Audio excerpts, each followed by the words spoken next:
Good morning. Today we are going to talk about hearing aids, about hearing loss, which is a very important subject. And I believe that I recognized it itself when my wife kept telling me that, didn't you hear me very well? It looks like the older we get, we are losing some of our hearing. And for that reason, it's a time to talk about that subject. So today it's my pleasure to welcome Dr. Shariff in our talk and discussion here, and he's going to shed the light on every aspect of hearing loss and hearing treatment. Welcome to our show. Thank you very much for having me on. Thank you very much. And with your credential, and I know that you are expert in hearing loss and hearing treatment, and everybody telling me that. So I just really feel happy that you are joining us here. So how can we define the hearing loss? What's the definition of hearing loss? Well, there's two different types of hearing loss. There's conductive hearing loss and sensory neural hearing loss. Conductive hearing loss is a type of hearing loss that we see when you have fluid in your ear, such as when a small child has repeated ear infections and fluid builds up. That's the same as putting your fingers in your ear and pressing hard.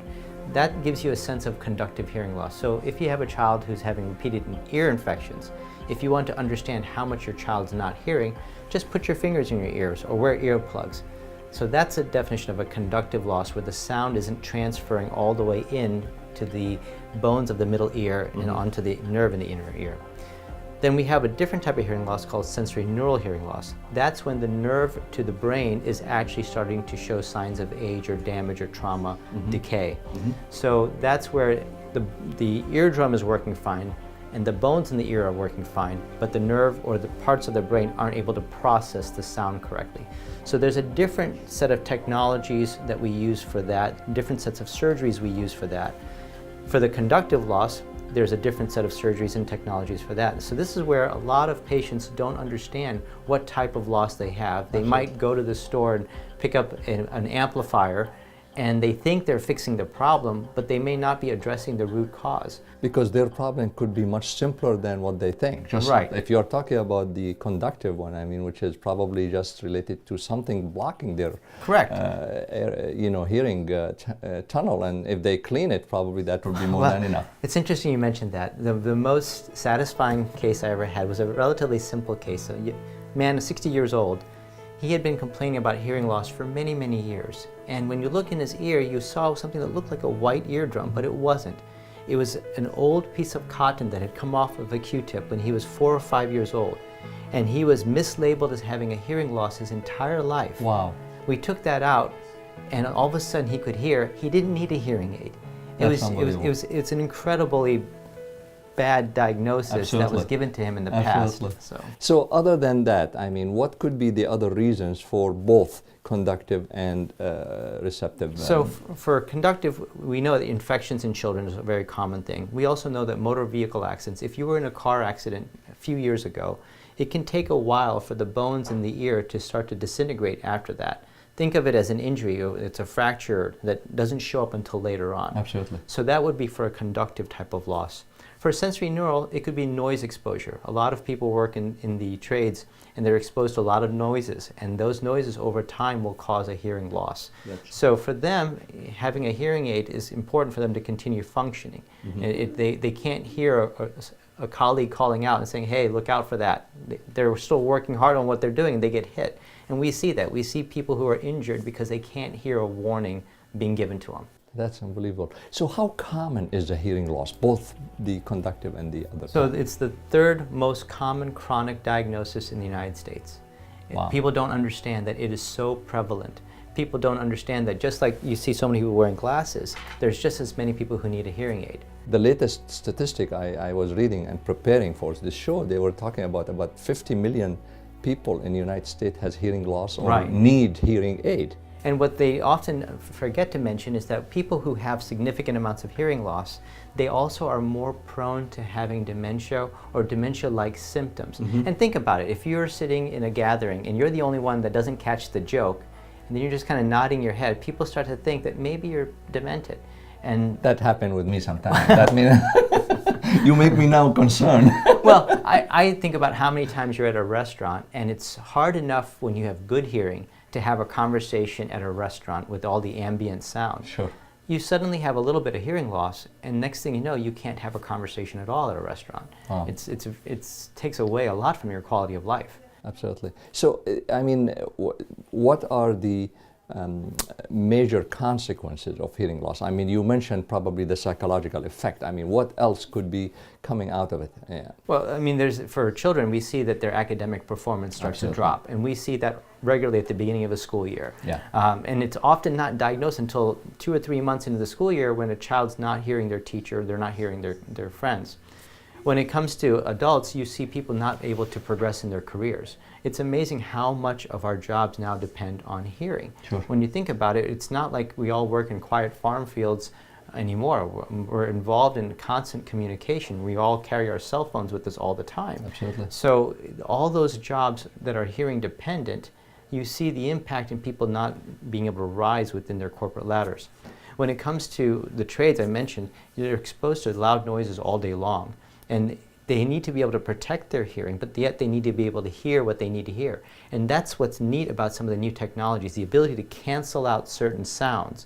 So you can work in a noisy environment, block out the noise, but still hear what needs to be heard. That's unbelievable. And that's truly amazing. So technically, right now, let's assume I have some hearing loss concept, I feel it, and I want to investigate it. What are the process to get to the best possible treatment for that? Well, when we see patients who come in for their hearing evaluations, unfortunately, they've often gone the wrong route. They've been to many people who may have not understood what was wrong with them. Sure. So we would like to first take a look in their ears, make sure that they don't have a simple blockage in the ears, make sure that they have a sensory neural versus a conductive loss, identify which category they're in. Sure. And then from there, we can do a hearing test to further break it down. The hearing tests that we do will then look at the levels of hearing. There's low frequency, high frequency types of hearing loss. The hearing test will also measure pressures in the ear. Sometimes the atmospheric pressure is not well balanced. There's other things that will contribute to the perception of hearing loss. If you have bad allergies will cause your ears to be congested and plugged up.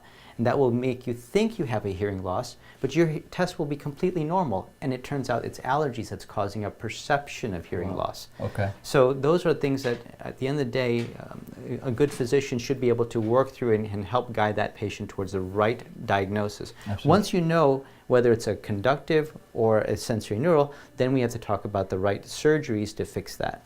So when it comes to the surgeries, for conductive hearing loss, we actually have to reroute the sound. If your eardrum doesn't work properly, or it's been damaged from past infections, or the middle ear bones have been damaged, we need to get the sound to the nerve. And to get that, we have to use a different way. Well, if sound hits your skull, the sound can actually vibrate the skull bones and get into the brain. Even if the nerve is damaged, even if you don't have a nerve, even if you don't even have an ear, we can still get hearing done. And the way we do that is by having a special hearing aid like this that attaches to a tiny little metal screw that goes into the bone. And we implant these in the operating room. We make a small cut, we drill a small hole and put a titanium screw in. The hearing aid can then snap onto that, and it can capture the sound and send it directly to the brain, which is... And I assume send it to a specific center in the brain, which is the hearing center, or anywhere? Well, it'll send it to the hearing center, but the remarkable thing about it is that even if you're deaf on the right side, it will feel like you're hearing out of the right side, because the left side will get the sound and process it as coming from the right side. Wow. So there's similar technologies used for cochlear implants for the sensory neural part. That technology actually goes onto the nerve on that side. This bypasses that side and goes to the other side. Absolutely. So there's two types. This is the type that sticks out, and then there's another type that actually goes inside. And I'll show you this one. So this one is a magnet, so it actually snaps onto the side of the head. So what we do here is we make an incision behind the ear. We still put a tiny little post, but that tiny screw, but that screw is even smaller because a little magnet is inserted underneath the skin.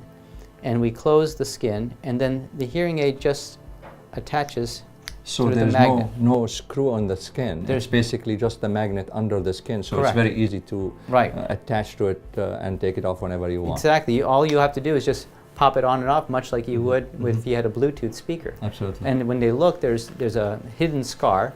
You can go swimming, you can do all your normal activities, get out of the pool and pop it on and go That's about it. your normal activities. Now, I assume when you're talking about putting this kind of technology, technically you have to have at least the other side functioning properly, Correct. or you don't have any hearing loss. Correct. So if you have one good ear, we can reroute the sounds to that good ear, Okay. and you will feel like you have hearing in both. Okay. You will experience it as both. So if there's any different in the management if you have bilateral hearing loss? So if it's bilateral hearing loss and it's sensory neural, then we're looking at a regular set of hearing aids. But when I say regular, regular no longer applies. There's so many different types now. Absolutely. There's implantable hearing aids that you slide into the ear canal. They're like disposable contacts. You wear them for a few months, you throw them away and get a new one. For those are perfect for firemen and policemen and people who have to hear something in the middle of sleep. If you're a physician and your cell phone is going off and you're in deep sleep, if you have a hearing loss, you won't hear it.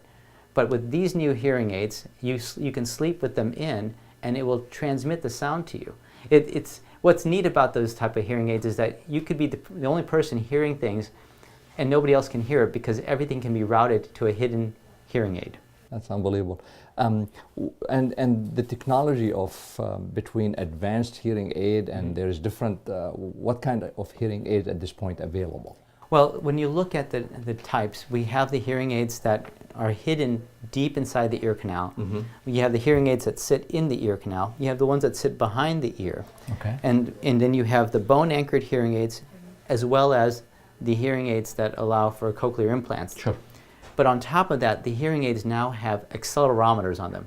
So if you fall down, the hearing aid can tell that you fell and automatically call 911. So for older senior citizens who are impaired, this is a way, it's almost like a GPS device. It tells you where you are. All the things that you have on your smartphone or your smartwatch is now coming on your hearing aid as well. So the other question I have, who make the decision other than making the diagnosis between conductive and sensor hearing loss? The determination, I want the small tiny one inside my ear versus the one which is behind my ear. Who make that decision? Well, that's where having a team makes a big difference because you can easily get the wrong hearing aid, which we see unfortunately on a daily basis. We see people coming in saying, I can't hear despite having this. Well, the technology they may have gotten would be a good technology for someone else, but not for them. Mm-hmm. And that's where working with an audiologist who understands the patient, understands what we're trying to achieve, working as a team and collaborating and defining what's the surgical patient, what's a medical patient, and what is a patient that needs assistance in just amplification. And so that's where the audiologist makes a big difference for us. And who we work with makes a huge difference. Absolutely. So let me ask you this question. When some people go into some of the malls and there is those hearing aid stores and all of that stuff, how ideal for the people just to walk in and say, okay, I'm going to get a hearing aid? Isn't it better really to have a specialist like you to assess the situation based on what I understand from you? Isn't it better to do it that way? It does make a huge difference because no matter how much you're spending something. And when you're spending it with someone who may not understand the medical part of it Yes. or the surgical component of it, you might be purchasing something that doesn't work. And regretfully, we do see a fair number of people who've bought a hearing aid from someone who is not an audiologist, who doesn't understand the background that's needed. To sell a hearing aid, you have to just take a few months of courses online. Absolutely. And you can get a certificate. Mm-hmm. There is a trend now towards being able to buy a hearing aid online or through an advertisement in a magazine. Those are often amplifiers. They're not the same thing, and they are priced extremely low for a reason, because that technology is very old and it has none of the features needed for modern living. In some of the literature I read that those amplifiers basically could be harmful for some people when they have a hearing loss. I mean, could make their hearing loss worse. That is a huge problem for us. When somebody comes in and they've been using an amplifier, we test them and we look at their old records. They have accelerated their hearing loss because they're making the frequencies where they could normally hear too loud, and the frequencies that they couldn't hear very well, of course, those they can hear now. So if you can hear normally at conversational frequencies, but you're missing out on some musical instruments, you don't want the normal conversation to become really loud. You just want the musical instruments to be better heard. Sure. And that's what the modern hearing aids do, but the amplifiers don't. Amplifiers make everything loud. Unbelievable. Unbelievable. That's great, really. I mean, that explains a lot of things to us, and I assume that we're going to show the audience and the viewer how we do the hearing test step by step, and hopefully that will shed the light further on that subject. I'm happy to show you that. I really appreciate it. Well, thank you. Nancy, thank you for being here. Thank you for coming. And as an expert, or audiologist, technically what they call it, can you tell us about these hearing tests? Dr. Shariff explained the etiology, the mechanism of hearing loss, and now we come to the point where we need to test those people. Can you give us in detail what are the preparation needed for hearing tests? The preparation needed for a hearing test is, of course, we want to have a clear ear canal that is free of wax or cerumen, and then we take the next step as far as doing our own otoscopic exam. We know the doctor has already looked, but we want to check also. And then there's no real preparation as far as stopping your medications or anything like that for the hearing test itself. Okay. If there is different type of hearing test usually you do, or it's only one test and done for everybody, and then you come out with the result from that? So we do a series of tests based on the symptoms, but of course we test the middle ear, which lets us know how the eardrum is functioning, whether there are any perforations in the eardrum, broken bones, or fluid. Okay, and then we do what we call acoustic reflexes, which lets us know how the muscles in the middle ear work. On our patients that are new, we do what we call otoacoustic emissions, which test the function of outer hair cells. We also do that on our pediatric patients who cannot respond, as far as they can't push a button or raise their hand. Okay. We also do what we call a speech reception threshold test. This helps us basically tell where the patient can hear our voice. And then we do the pure tone test. Okay, and we do that a full test as far as with headphones, but we also use what we call a bone conduction vibrator. That bone conduction vibrator will bypass the middle ear, and that helps us decide or determine whether the hearing loss is permanent or temporary. So a temporary loss could be fluid, okay, could be a perforation, and we of course want them to see our ENTs for that, something we can correct with medication or surgery. Sure. If it's a permanent hearing loss, what we call sensory neural, then we look at other options as far as amplification. And when we are talking about testing, I mean, is there any specific age for these tests? I mean, all ages here, of course, are very young children.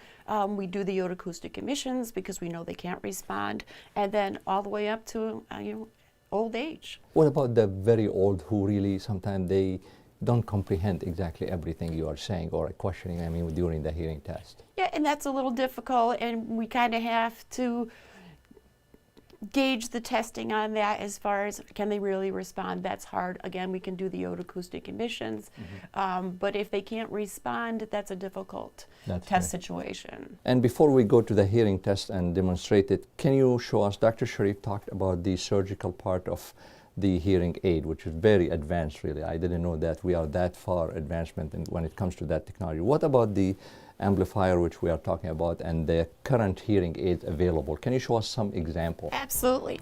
So we have various different styles of hearing aids. We have now our latest technology, which is rechargeable, which can basically be put in a charger at night. Okay, this has a lithium-ion battery in it.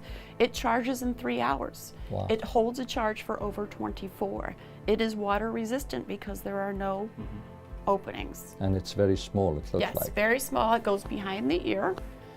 So it's good for our patients that have problems with dexterity also, because it's hard to put those batteries in every couple of weeks. Okay, so and a lot of these new hearing aids are compatible with cell phones, whether they are Android or iPhone or anything that's a Bluetooth device, like televisions.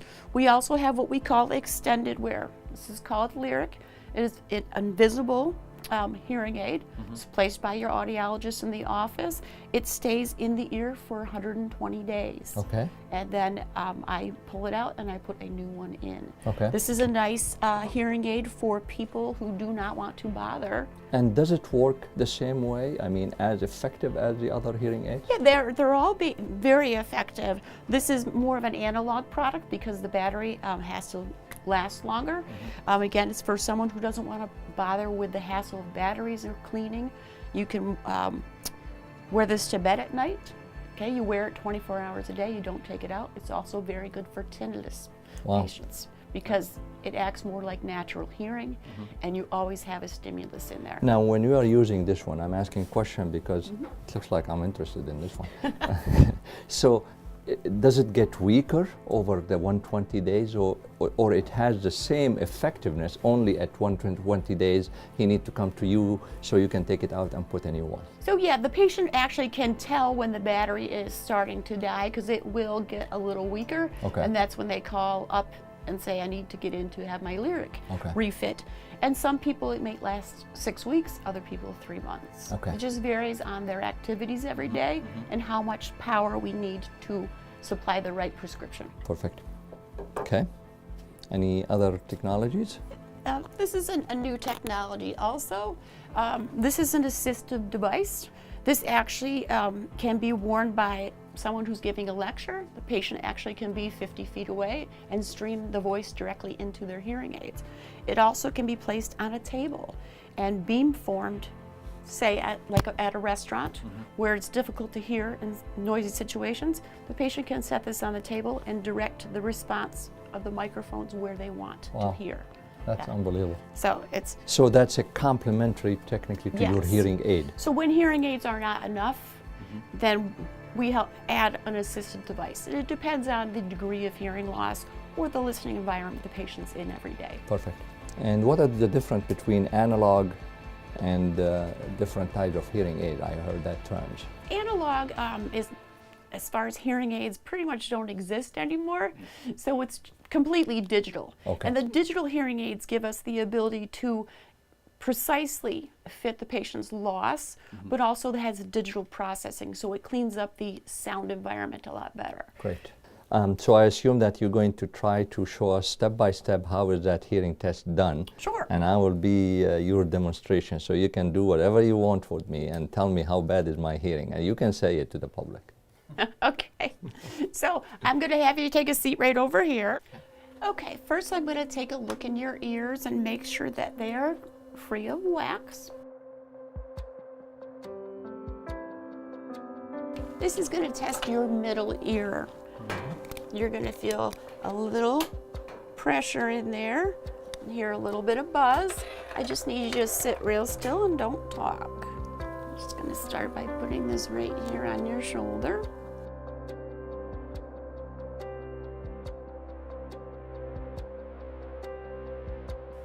And do you do each side separately? Yes. Now that was a normal middle ear movement. Just lets us know that we had put some pressure in there and move the eardrum back and forth. Now you're going to hear some loud tones. Again, I just want you to sit real still. We just want to see a movement of that ear. Okay, so we do one side first and then we... So should I tell you something? Nope, not yet. And that just lets me know that it's reacting. We do that for 3 different frequencies on both sides. So that confirmed that the middle ear is okay? It helps us determine that the muscles are reacting in there. So I'm going to have you come on in here. All right. So I'm going to put some earphones in your ears. And first we're going to start out with a speech test so I can gauge where your hearing is, what level we're at. So we're just going to clip these on here.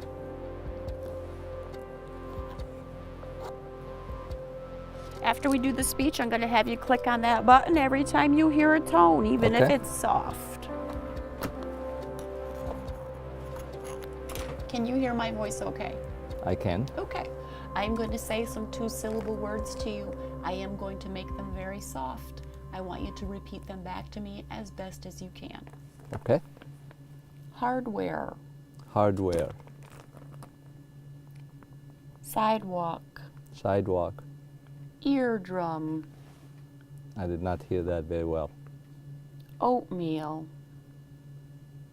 Opiate? Downtown. Downtown. Pancake. I did not hear that very well. Eardrum. Eardrop. Grandson. Grandson. Very good. Now this is my bad ear. That's your bad ear. We're going to keep these at the same level, and I just want you to repeat them back to me as best as you can. Say the word an. An. Say the word yard. Yard. Say the word carve. Can you repeat that? Say the word us. Off. Say the word day. Day. Say the word toe. Mousetrap. Toe. Say the word northwest. Can you repeat that? Pancake. I did not hear it. Bathtub. Mushroom. Mushroom.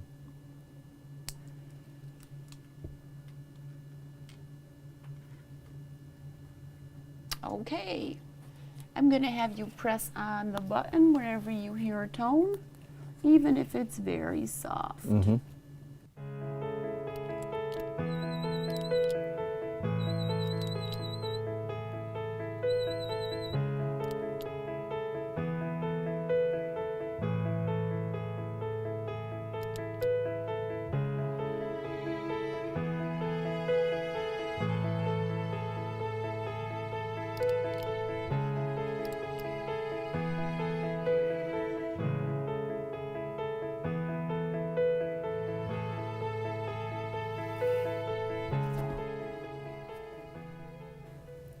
That's it? Okay, that's it. Oh my God. As you saw, having a hearing test is not painful, or shall I say embarrassing. The decision to treat or ignore hearing loss should not be taken lightly. Not being able to hear clearly could play a significant role in many important issues that impact the quality of our lives. It could have an impact on your mental health, physical health, personal safety, relationship, social interest, or even possibly your career, which would then affect your income. If you're impacted by hearing loss, make an appointment so the best solution can be presented to you. Because remember, time waits for no one.